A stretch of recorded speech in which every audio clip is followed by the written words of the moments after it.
আমরা খুব খুশি হব যে বিটিভিতে টক শো হবে এবং সেখানেও আমাদের সরকারকে আমরা একটা দৃষ্টান্ত স্থাপন করতে চাই এবং যাতে করে পরবর্তী সরকার, নির্বাচিত সরকার আবার অন্যদিকে আবার আগের মতো চলে যেতে দ্বিধাবোধ করেন। আমরা চাই যে অন্য চ্যানেলগুলোতে যেমন টক শোতে বলা হয় যে এই অন্তর্বর্তী সরকার তো কিছুই করতে পারছে না, এই আইন শৃঙ্খলা পরিস্থিতি, বাজার পরিস্থিতি নিয়ন্ত্রণে রাখতে পারছে না, বিটিভিতেও আমরা চাই যে এইভাবেই টক শো করুক এবং এইভাবেই গঠনমূলক কথাটা বললে আবার বলা হয় যে আসলে মন খুলে সমালোচনা করতে পারি না। আমরা মনে করি মন খুলে সমালোচনা করা উচিত, বিটিভির করা উচিত এবং নিঃসংকোচে করা উচিত। আমরা সব কিছু অনলাইনে নিয়ে যেতে চাই, যে আমাদের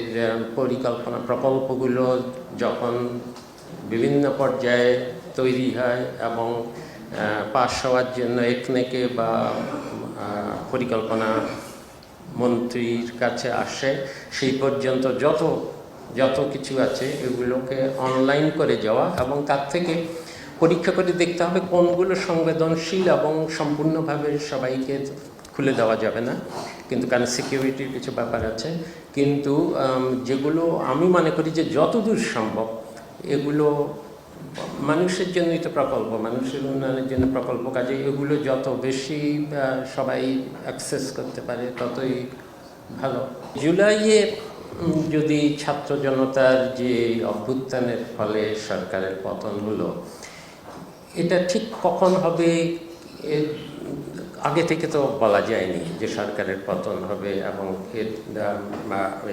যে দিন তারিখ তো যদি অনুমানও করা হতো, দিন তারিখ তো কেউ বুঝতে পারেনি। এবং অনেকেরই হয়তো এরকম মনে হয়েছিল যে শুধু অর্থনৈতিক সূচকের দিক থেকে অর্থনীতি যেদিকে যাচ্ছিল, যেভাবে যাচ্ছিল, তাহলে কি এটা অবধারিত ছিল না যে কোনো না কোনো সময়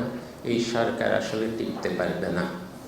কীভাবে সেটা জনরস আসবে সেটা দুইখানে আমার মনে হয় যে যেভাবে যাচ্ছিল সেটা বেশি দিন ওইভাবে যেতে পারত না এই অর্থনীতি, এবং সেখানে সরকারও তখন আর টিকে থাকতে পারত না। দুই জায়গাতে আমি মনে হয় যে এই অর্থনীতি নিয়ে বেশি দিন আর চলা যেত না। একটা হলো যে যেভাবে সম্পদ পাচার হচ্ছিল প্রতি বছর, বিশেষ করে শেষের দিকে,